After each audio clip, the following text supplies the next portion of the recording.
Okay, let's look at another way these things can come out. So say I have a sine inverse of 1/6. Hopefully we can see now that, okay, well, 1/6 is allowed to be in my domain of sine inverse. So therefore, opposite inverses. So therefore, when I sub them in, the operations will cancel out. So the answer to this should just be 1/6. What happens when I'm looking for cosine of sine inverse of 1/6 or tan sine inverse of 1/6? I don't know sine inverse of 1/6. 1/6 is not one of the things on my chart.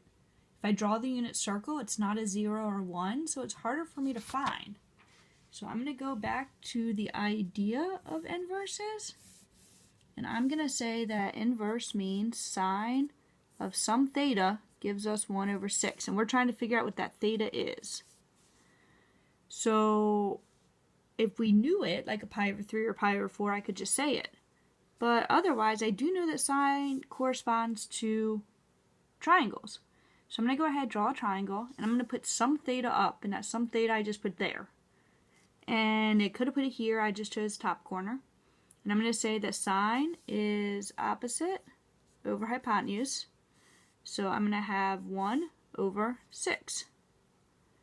Now, I'm not actually looking for that theta though, right? I don't actually need to know what that theta is. I am looking for cosine of that theta. So sine inverse would give us that theta, and I am actually looking for cosine of that exact same theta. Well, I know what cosine is. Cosine is adjacent over hypotenuse, so without even knowing what that theta is, I could find adjacent over hypotenuse. So I'm going to do Pythagorean theorem. I'm going to call that A for adjacent. So a squared plus 1 squared equals, well, 6 squared. So 36 minus 1, 35. So A equals square root of 35. I don't need to use plus or minus this time because it's a length. And I know then that my cosine of that theta then is square root of 35, because that's my adjacent, over 6. Can do the exact same thing with tangent. Tangent is opposite over adjacent. Had the same sine inverse of 1/6, so same theta, already set up. So opposite was 1.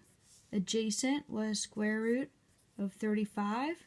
Rationalize, because this is going to be a final answer. So square root of 35 over 35. So without even knowing a theta, I can actually still do these.